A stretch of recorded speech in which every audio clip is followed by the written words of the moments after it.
In this video, I'm going to show you how you can easily hide some conversation on WhatsApp.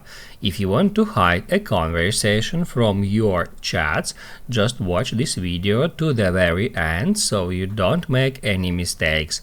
And of course, do not forget to like this video and subscribe to my channel. Thanks guys. So let's get started, and first off, open up WhatsApp app and then go to chats. After that, search for a conversation that you would like to hide.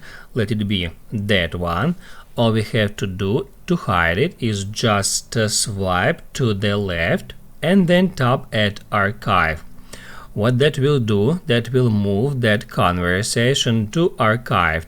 If we want to see our archived conversations, we can get into archived, and that's where we can find them. If we want to hide this archive tool from here, we need to go into settings, then tap at chats, and then turn off the option which is called keep chats archived, just like that. Then if we go to chats, we can see that archive tool is now hidden. That's how you can easily hide someone on WhatsApp.